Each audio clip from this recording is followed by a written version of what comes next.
अगर बिहार का स्वास्थ्य व्यवस्था सुधारना है ना नीतीश कुमार जी और स्वास्थ्य मंत्री मंगल पांडे, तो आप दोनों को पता है सरकारी अस्पताल में काम करने वाला डॉक्टर अगर प्राइवेट क्लिनिक खोल लेता है तो उसको जेल में डाल दो।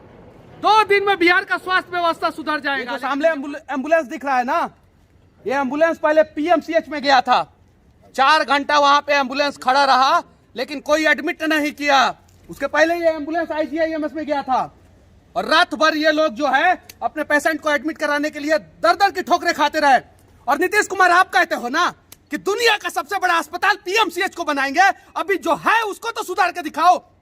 मर चुके हैं वो, कौन है दोषी? पिछले 24 घंटा से ये लोग पटना का चक्कर लगा रहे हैं। पिछले 24 घंटा से बड़े बड़े लोगों से लेकर छोटे छोटे लोगों तक ये लोगों पहुंचने की कोशिश की है। देखिए यहाँ पे मंगल पांडे है, अगर सीने में दिल है और दिमाग है अगर, तो देखो यहाँ पे ये एम्बुलेंस खड़ा हुआ है और यहाँ पे जो है मरीज मर चुका है। और पिछले 24 घंटा से ये लोग पटना के सरकारी अस्पताल का चक्कर लगा रहे हैं और अभी नहीं है ये। नो मोर। सरकारी अस्पताल एडमिट नहीं करता है लेकिन प्राइवेट अस्पताल में लोगों का जान बच जाता है। लेकिन प्राइवेट अस्पताल में पैसा रहेगा तब तो आएंगे लोग। अगर ये पहले यहाँ पे आ गए रहते सीएनएस अस्पताल में तो शायद इनकी जान बच जाती। पीएमसीएच में वीडियो बनाना अलाउ नहीं है, आईजीआईएमएस में वीडियो बनाना अलाउ नहीं है। क्यों नहीं? क्योंकि तुम लोग भ्रष्टाचार करो। देखो यहाँ पे तुमने क्या किया है, देखो पिछले 24 घंटा से। देखो यहाँ पे किससे सवाल किया जाए? दुनिया का सबसे बड़ा अस्पताल बनाएंगे, ये करेंगे वो करेंगे। 24 घंटा से ये जो परिवार है ना, 24 घंटा से आईजीआईएमएस और पीएमसीएच का चक्कर लगा रहा है, एम्स का चक्कर लगा रहा है। अरे कह दो ना कि हमारे सरकारी अस्पताल में व्यवस्था नहीं है, लोग जो है प्राइवेट अस्पताल में ही आएंगे। प्रधानमंत्री आयुष योजना, प्रधानमंत्री ये योजना वो योजना चलता है और लोग बढ़ जाते हैं। यहाँ पे है कोई जवाब? कौन समझाएगा इनको? इनके पिताजी थे, बेतिया से आए हैं। बेतिया में 800 करोड़ का अस्पताल बना रहे हो तुम लोग। कितना करोड़ का? 800 करोड़ का अस्पताल तुम लोग बेतिया में बना रहे हो। सिर्फ बेतिया में व्यवस्था दिए होते तो अभी ये पेशेंट जो है वो मरे नहीं होते। सवाल कर दिया जाएगा तो बुरा लग जाता है और पुलिस प्रशासन को तुम लोग मनीष कश्यप के पीछे लगा देते हो। फर्क नहीं पड़ता। मुझे पता है कि तुम लोग भ्रष्ट थे, हो और रहोगे। क्या क्या हुआ था बताइए, ताकि दूसरे किसी के बाप के साथ ऐसी घटना न घटे। एकदम बताइए नेताओं को, सुनाइए। पीएमसीएच मेरे पापा को मार दिया।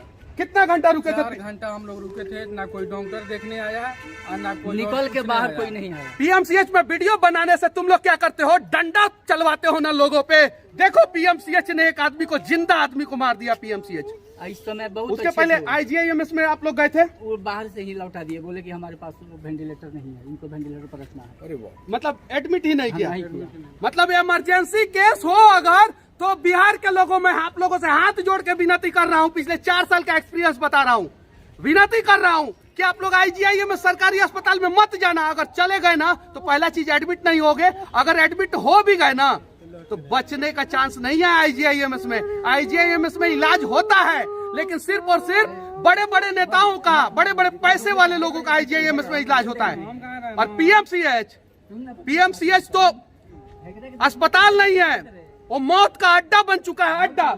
उसके बाद से क्या हुआ? फिर हम लोग पीएमसीएच में ला करके खड़ा किए। वो लोग से बोल रहे थे कि जब वेंटिलेटर नहीं है, हम लोग बोले कि कोई उपाय कीजिए। मतलब आईजीआईएमएस में वेंटिलेटर नहीं है। हाँ, फिर यहाँ भी लोग बोले। उसके बाद आप लोग पीएमसीएच गए, वहाँ पे भी वेंटिलेटर नहीं है। हाँ, वो लोग बोल रहे हैं कि वेंटिलेटर नहीं है। वेंटिलेटर नहीं है, नहीं है। आईसीयू काम नहीं कर रहा है। आईसीयू काम नहीं कर रहा है। कहाँ का? पीएमसीएच का। पीएमसीएच का आईसीयू काम नहीं कर रहा है। देखिए ये लोग बोल रहे हैं पीएमसीएच में अगर वीडियो बनाना अलाउ होता ना तो हम लोग दिखाते कि आप लोग किस प्रकार से भ्रष्टाचार कर रहे हो। अरे दवा आता है, वेंटिलेटर आता है, मशीन आता है, उसको तुम लोग खराब कर देते हो, कैंची से काट देते हो, उसके बाद से जो है पेशेंट को भेजते हो प्राइवेट अस्पताल में। सब कुछ पता है यार। कम से कम सरकारी अस्पताल में लोगों को मारो मत, इतना तो कर दो ना। सड़कों पे हम चल रहे हैं, हमें लूट ले रहे हो। हम लोग ब्लॉक में जा रहे हैं, लूट ले रहे हो। थाना में जा रहे हैं, लूट ले रहे हो। कम से कम अस्पताल में तो हमें जिंदा छोड़ दो बिहार सरकार। कैसे कहे हम सुशासन की सरकार है? हर बार जो है सवाल करो तो कहते हो कि 15 साल पहले क्या था। अरे 15 साल पहले क्या था उससे हमें क्या मतलब है? 16 साल में 7 बार मुख्यमंत्री नीतीश कुमार तुम बने हो और सवाल हम किससे करें? ये बेतिया से चल के आए हैं। बेतिया में 800 करोड़ का अस्पताल बन रहा है, मोतिहारी में 850 करोड़ का अस्पताल बन रहा है, मुजफ्फरपुर में 3000 करोड़ का अस्पताल है, हाजीपुर में सरकारी अस्पताल है, पटना में ना जाने कितने करोड़ का अस्पताल है, और उसके बावजूद भी सरकारी अस्पताल में इलाज नहीं होता है। तो सीएनएस जैसे अस्पताल में आना पड़ता है, और सीएनएस जैसे अस्पताल में अगर समय पे नहीं आए तो मौत हो जाता है। शायद ये लोग पहले आ गए रहते तो यहाँ के डॉक्टर जो है, प्राइवेट डॉक्टर, जिनको हम अक्सर गाली देते हैं कि ये लोग लूटते हैं, अरे लूटे नहीं तो ये लोग करे क्या? सरकारी अस्पताल में व्यवस्था नहीं है, और यहाँ पे आ गए रहते तो शायद बच गए होते। दरवाजे पे आने से पहले जो है वो कराते, हम कराएंगे एम्बुलेंस का व्यवस्था। ठेला पे लेके जाना पड़ता है ना। पीएमसीएच में अभी कोई नेता आएगा तो एट ए टाइम उसे आईसीयू में भर्ती किया जाएगा, वो भी वीआईपी आईसीयू में, और वो भी पीएमसीएच का सबसे बढ़िया डॉक्टर उसका इलाज करेगा। आईजीआईएमएस में अभी कोई नेता बीमार होके आए तो उसका इलाज होगा। पटना एम्स में कोई नेता बीमार होके आए उसका इलाज होगा। लेकिन ये गरीब लोग जो वोट देते हैं और नेता को चुनते हैं, अगर ये लोग पीएमसीएच, आईजीआईएमएस या एम्स में चले जाए तो इन लोगों का इलाज नहीं होगा, इन लोगों को मरना होगा वहां पे। ये सच्चाई है। एक एम्बुलेंस पिछले 24 घंटा से सरकारी अस्पताल का चक्कर लगाते लगाते थक गया। पीछे आप एम्बुलेंस देख सकते हैं, वही है। और उस एम्बुलेंस में जो मरीज थे वो मर चुके हैं। आईजीआईएमएस में गए, पीएमसीएच में गए, एम्स में गए, कहीं भी बेड नहीं मिला, कहीं भी वेंटिलेटर नहीं मिला, कहीं भी आईसीयू नहीं मिला। मैं बता देना चाहता हूं, वो कोरोना के पेशेंट नहीं थे, इलाज हो सकता था सरकारी अस्पताल में, नहीं हुआ।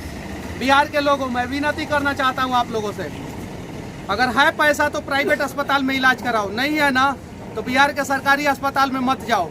अगर जाओगे तो बिहार का सरकारी अस्पताल जो है मुर्दा घर बन चुका है। और गलती से बिहार के सरकारी अस्पतालों की गलतियों को दिखाओगे ना तो नीतीश कुमार का प्रशासन है डंडा लेके मारता भी है। इसीलिए हो सके अगर मरीज क्रिटिकल कंडीशन में हो और पैसा नहीं हो तो बंगाल चले जाओ, झारखंड चले जाओ, यूपी चले जाओ, दिल्ली चले जाओ, नेपाल चले जाओ, लेकिन बिहार के सरकारी अस्पताल में अपने मरीज को लेके मत जाओ, नहीं तो यही हाल होगा। देख सकते हो, ये विनती है। और अगर पैसा है ना तो प्राइवेट अस्पताल में ही जाओ। ये आईजीआईएमएस, पीएमसीएच, ये 800-900 करोड़ का प्रोजेक्ट, ये 3000-4000 करोड़ का प्रोजेक्ट, ये सिर्फ और सिर्फ जो है ना नेताओं का जेब भरने के लिए है, बाकी कुछ नहीं है। बिहार के स्वास्थ्य मंत्री को ये बात सब पता है, लेकिन क्यों चुनाव के समय में हम सबको भी पता रहता है कि नेता गलत है, फिर भी पार्टी और जाति में बट के जो है गलत नेताओं को चुनते हैं, और स्थिति ऐसी हो जाती है। देख सकते हैं। अगर बिहार का स्वास्थ्य व्यवस्था सुधारना है ना नीतीश कुमार जी और स्वास्थ्य मंत्री मंगल पांडे, तो आप दोनों को पता है, सरकारी अस्पताल में काम करने वाला डॉक्टर अगर प्राइवेट क्लिनिक खोल लेता है तो उसको जेल में डाल दो। 2 दिन में बिहार का स्वास्थ्य व्यवस्था सुधर जाएगा। लेकिन मुझे पता है आप लोग नहीं सुधारोगे, क्योंकि चुनाव के समय में सबसे ज्यादा फंड का व्यवस्था अगर कोई करता है तो वो डॉक्टर करता है, और उसी डॉक्टर के पैसों से जो है आप लोग चुनाव लड़ते हो, और निकम्मा भ्रष्ट नेता जो है वो चुनाव जीत जाता है, और जीतने के बाद जो है गरीबों का स्थिति जो है एक एम्बुलेंस से दूसरा एम्बुलेंस, एक अस्पताल से दूसरा अस्पताल हो जाता है। क्या इस चीज को दिखा के हम लोग नीतीश कुमार गलत कर रहे हैं? क्या मंगल पांडे इस कमियों को दिखा के हम लोग गलत कर रहे हैं? अगर हम लोग गलत नहीं कर रहे हैं तो बिहार के लोगों, आप लोगों से विनती है कि साथ दे।